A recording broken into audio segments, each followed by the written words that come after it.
Hi friends, இன்றைக்கி தான் ரொம்ப நாளுக்கு அப்புறமா டே இன் மை லைஃப் வீடியோ எடுக்கலான்னு பிளான் பண்ணியிருக்கேன். தெரியல, பார்க்கலாம் எந்த அளவுக்கு கவர் பண்ணுறேன்னு. இது ஒரு சண்டே விலாக் தான். வாக்கிங் பண்ணலான்னு சொல்லிட்டு பார்க்குக்கு கிளம்பியாச்சு காலையிலேயே. காலையில் இல்லை, நான் பார்க் என்ட்ரி ஆகும்போது ஒரு 10 o'clock ஆகிடுச்சி. ஆல்மோஸ்ட் க்ளோஸ் பண்ணுற டைமே ஆகிடுச்சி. ஆனாலும் ஒரே ஒரு ரவுண்ட் மட்டும் வாக்கிங் பண்ணிடலான்னு கிளம்பியாச்சு. இந்த பார்க் மட்டும் தான் ஒரு ரவுண்டுக்கே 1 கிலோமீட்டர் இருக்கும். அன்றைக்கி வந்துட்டு இந்த பர்பிள் கலர் பூ நிறைய பூத்து இருந்துச்சு. பார்க்கவே அவ்வளோ அட்ராக்ஷனாக இருந்துச்சு. இது பேர் தெரியல, தெரிஞ்ச கமெண்ட்டில் சொல்லுங்கள். இந்த தண்ணியோட பார்க்கும்போது வியூ அவ்வளோ சூப்பராக இருந்துச்சு. பார்க் க்ளோஸ் பண்ணுற டைம்னால ஆளுங்க ஜாஸ்தி இருந்திருக்குல்ல. இந்த பார்க் பொறுத்த வரைக்கும் எப்போவுமே க்ரௌட் இருக்கும். நம்ம நடக்கும்போது முன்னாடி பின்னாடி அட்லீஸ்ட் ஒரு 10 பேராச்சும் நடப்பாங்க. இன்றைக்கி சுத்தமாக ஆளே இல்லை. நான் மட்டும் தான் நடந்துகிட்ருந்தேன்.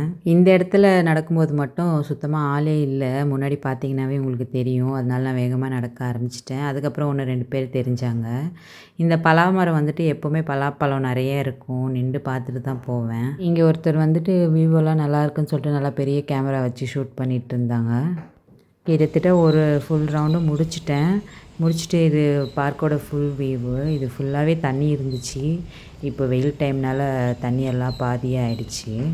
நேச்சுரலாக அந்த குருவி கத்துற சவுண்டு அதெல்லாம் அவ்வளோ நல்லா இருந்துச்சு. இதுவுமே ஒரு பார்க் தான். பூவெல்லாம் நல்லா கலர்ஃபுல்லாக சூப்பராக பூத்து இருந்துச்சு. அதனால பார்த்துட்டு இருந்தேன். இந்த பார்க்குக்கு ஜஸ்ட் ஆப்போசிட்டில் நான் வாக்கிங் பண்ண பார்க் இருக்குது. நான் வாக்கிங் பண்ணிவிட்டு வெளியே வரும்போது ஒரு அக்கா கேட் க்ளோஸ் பண்ணுறதுக்கு கரெக்டாக வந்தாங்க. அதுக்கப்புறம் நான் ஸ்பீடாக வெளியே வந்துட்டேன்.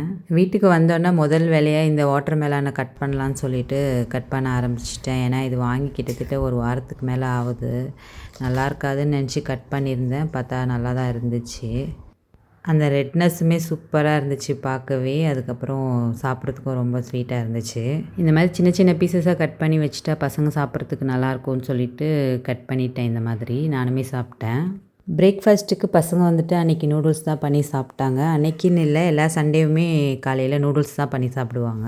பசங்க லீவ் நாளில் இருக்கும்போது எப்படி டைம் போகுதுன்னே தெரியாது. ஒரு 11 o'clock இருக்கும்போது சமைக்க ஆரம்பிச்சிடலான்னு சொல்லி கிச்சனுக்கு போயிட்டேன். பார்க்லேருந்து வரும்போது மட்டனும் சிக்கனும் தான் வாங்கிட்டு வந்திருந்தோம். மட்டன் கிரேவி பண்ணி ரொம்ப நாள் ஆச்சு. சரி இன்றைக்கி பண்ணலான்னு சொல்லிட்டு இந்த தக்காளியுமே அப்படியே வாங்கிட்டு வந்திருந்தோம். ட்ரேயில் எடுத்து வச்சுட்டு இருந்தேன். அது கூட கொஞ்சம் கத்திரிக்காய் மிக்ஸ் ஆகிருந்துச்சு. அதை செப்பரேட் பண்ணி வச்சுட்டு இருந்தேன். மட்டன் குழம்பு பசங்க சாப்பிட மாட்டாங்க. அதனால தேங்காய் பால் சாதம் பண்ணிடலான்னு சொல்லிட்டு அதுக்கான ப்ரிப்ரேஷன் தான் பண்ணிகிட்டு இருந்தேன். தேங்காய் பால் சாதத்துக்கு சிக்கன் குழம்புமே நல்லாயிருக்கும். ஆனால் பசங்களுக்கு குழம்புனாவே பிடிக்காது. கொஞ்சம் இந்த மாதிரி சைனீஸ் ஐட்டம் அந்த மாதிரி பண்ணி கொடுத்தா சாப்பிட்றாங்க. அதனால தான் சில்லி சிக்கன் பண்ணலான்னு சொல்லிட்டு பிளான் பண்ணியிருக்கேன். பட்டாணி வந்துட்டு இது ஃப்ரெஷ் பச்சை பட்டாணி தான். சீசன் இருக்கும்போது உரிச்சி டப்பாவில் ஸ்டோர் பண்ணி வச்சுக்கிறது. அதுக்கப்புறமா எடுத்து கொஞ்சம் தண்ணியில் போட்டு யூஸ் பண்ணிக்கிறது. சமையல் பொறுத்த வரைக்குமே நம்ம டைரெக்டாக கிச்சனுக்கு போனோன்னா சமைக்க ஆரம்பிக்கணுன்னா நம்மளுக்கு எல்லா ஐட்டம்ஸும் கரெக்டாக இருந்தால் எந்த பிளானும் இல்லாமல் நம்ம சமைக்க டைரெக்டாக ஆரம்பிச்சிடலாம். அது இல்லை இது இல்லைன்னு நம்ம லேட் பண்ணிகிட்டு இருந்தோன்னா யோசிச்சிட்டே உட்காந்துட்ருப்போம் கடைக்கு போகணுமேன்னு சொல்லிட்டு. அதுலேயும் எங்கள் வீட்டு குட்டீஸ் கடைக்கு அனுப்பினாலும் போக மாட்டாங்க. நான் வந்துட்டு எப்போவுமே எல்லா ஐட்டம்ஸும் முன்னாடியே வாங்கி ஒரே வாட்டி வாங்கி ஸ்டோர் பண்ணி வச்சுருவேன். அப்பப்போ கடைக்கு போகிற மாதிரி வச்சுக்க மாட்டேன். எப்பயாச்சும் ஏதாச்சும் எமர்ஜென்சிக்கு வாங்குற மாதிரி இருந்துச்சுன்னா இந்த மாதிரி செப்டோ, ஃப்ளிப்கார்ட் இதில் ஆர்டர் போட்டுருவேன். அவங்க ஒரு 10-20 மினிட்ஸில் எடுத்து வந்து கொடுத்துடுவாங்க. மட்டன் குழம்புக்கு மசாலா தான் வதக்கிட்டு இருக்கேன். சோம்பு, சீரகம், இஞ்சி, பூண்டு, காஞ்ச மிளகா, சின்ன வெங்காயம் இதெல்லாம் நல்லா வதக்கிட்டு அரைக்கலான்னு சொல்லிட்டு ரெடி பண்ணிகிட்டு இருக்கேன். குக்கரில் எண்ணெய் காஞ்சதுக்கப்புறமா பட்டை லவங்கம்லாம் ஆட் பண்ணிவிட்டு ஒரு பெரிய வெங்காயம் ஃபுல்லாக கட் பண்ணி ஆட் பண்ணியிருக்கேன். பச்சை மிளகா, கருவேப்பிலை இதெல்லாம் ஆட் பண்ணிவிட்டு நம்ம ஒரே ஒரு தக்காளியுமே ஆட் பண்ணிக்கலாம். அரைச்சிட்டு ஆட் பண்ணிக்கலாம். அதுக்கப்புறமா நம்ம அரைச்சி வச்சுருக்க மசாலாவுமே ஆட் பண்ணிவிட்டு அதுக்கப்புறம் மட்டனை போட்டு நல்லா ஒரு 10 மினிட்ஸ் வதக்கணும். அதுக்கப்புறமா தேவையான அளவு தண்ணி ஆட் பண்ணிவிட்டு நல்லா ஒரு 5-6 விசில் வச்சு ஆஃப் பண்ணிட்டோன்னா நம்மளுக்கு குழம்பு ரெடி ஆகிடும். சைடில் வந்துட்டு சில்லி சிக்கனுக்கு சிக்கன் ஃப்ரை பண்ணலான்னு சொல்லிட்டு எண்ணெய் காய வச்சுட்டேன். அதுவுமே சைடில் அப்படியே ஃப்ரை பண்ண ஆரம்பிச்சிட்டேன். ஃபைனலாக சில்லி சிக்கன், மட்டன் குழம்பு எல்லாமே ரெடி ஆகிடுச்சு. சைடில் முட்டையுமே வேக வச்சு எடுத்து வச்சுட்டேன். சமைச்ச உடனே நான் பசங்க எல்லாம் சாப்பிட ஆரம்பித்தாச்சு. ஹஸ்பண்ட் வந்துட்டு எங்கேயோ வெளியே போயிருந்தாங்க. அதனால் லஞ்சு சாப்பிட வரல. நாங்கள் வரைக்கும் தான் சாப்பிட்டோம். சமைச்சிட்டு ஒரே இடத்துல எடுத்து வச்சுட்டு உட்காந்துடலாம் சாப்பிட்றதுக்குன்னு சொல்லி எல்லாம் எடுத்து வச்சிட்டு இருந்தேன். பசங்களுக்கு போட்டு கொடுத்துட்டு நானுமே சாப்பிட ஆரம்பிச்சிட்டேன். கீ ரைஸ் வந்துட்டு ஒன்றோட ஒன்று ஒட்டாமல் ரொம்ப நல்லா வந்துருந்துச்சு. இதெல்லாம் செய்யறதுக்கு எனக்கு என்ன ஒரு 2 hours ஆகிருக்கும். இதே வெஜ்ஜாக இருந்தால் இன்னுமே கொஞ்சம் சீக்கிரம் முடிஞ்சிருக்கும். நான்வெஜ்ஜில் வந்து நம்மளுக்கு சிக்கன், மட்டன் கழுவுற வேலை அதெல்லாம் இருக்கிறனால கொஞ்சம் லேட் ஆச்சு.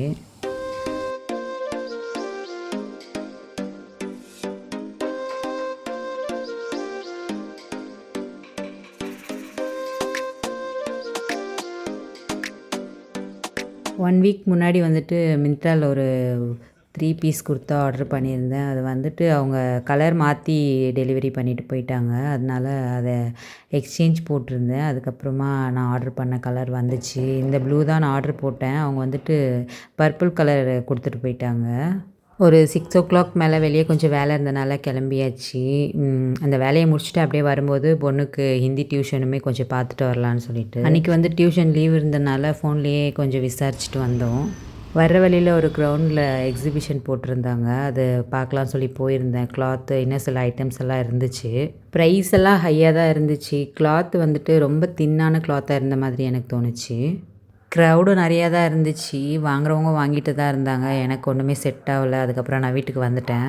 வரும்போது டைம் ஒரு 7:30 அப்படி ஆகிடுச்சி. அப்புறமா பசங்களுக்கு சாப்பாடு போட்டு கொடுக்கலான்னு சொல்லிட்டு ரெடி பண்ணிகிட்ருந்தேன். அவங்க வந்து புக்குக்கு வந்து பைண்டிங் பண்ணிகிட்டு இருந்தாங்க பசங்க 2 பேருமே. நைட்டுக்கு பசங்களுக்கு தோசை தான் கொடுக்கலான்னு பிளான் பண்ணியிருந்தேன். மாவுமே இருந்துச்சு ஃப்ரிட்ஜில். ஆனால் இந்த தேங்காய் பால் ரைஸு காலியே ஆகலை. சரி அதே பசங்களுக்கு நைட்டு கொடுத்துடலான்னு சொல்லிட்டு கொடுத்துட்டேன். ஸ்கூல் ஸ்டார்ட் பண்ணுறதுக்கு ஒரு வாரம் தான் இருந்தனால பசங்க ஒரு வாரத்துக்கு முன்னாடியே ஸ்டார்ட் பண்ணிட்டாங்க. ஆனாலுமே இன்னுமே முடியல, நிறைய புக்ஸ் இருந்தனால. களிக்கும் மட்டன் குழம்புக்கும் காம்பினேஷன் நல்லாயிருக்கும்னு சொல்லிட்டு நைட்டுக்கு களி தான் பண்ணியிருந்தேன் ஹஸ்பண்ட்க்கு. எனக்கு வந்து 2 சப்பாத்தி சுட்டு அது கூட மட்டன் குழம்பு வச்சு சாப்பிட்டேன். ஒரு 9:30 இருக்கும்போது எங்கள் அத்தை வந்துட்டு நாத்தனார் வீட்டுக்கு போயிட்டு வந்திருந்தாங்க. அவங்க வந்துட்டு பசங்களுக்கு ஸ்கூல் ஸ்டார்ட் ஆக போகிறனால பவுச் எல்லாம் வாங்கி கொடுத்துருந்தாங்க. அதுக்கப்புறம் மிக்சரு, ஸ்வீட்டு இதெல்லாம் கொடுத்து அனுப்பியிருந்தாங்க. என்னோடய ஒரு ஃபுல் டே இப்படி தான் இருக்கும். ஆனால் இடையில நான் என்னோடய பார்லர் சம்மந்தப்பட்ட வேலை இருந்துச்சுன்னா அதுவுமே போயிட்டு வர மாதிரி இருக்கும். நைட்டுக்கு வந்துட்டு கீரைலாம் க்ளீன் பண்ணி வச்சிட்ருந்தேன். ஏன்னா மறுநாளைக்கு பண்ணும்போது நம்மளுக்கு ஈஸியாக இருக்கும் இல்லையா? அதனால வடிவேலு காமெடி பார்த்துட்டே அன்றைக்கி டேவை முடிச்சாச்சு.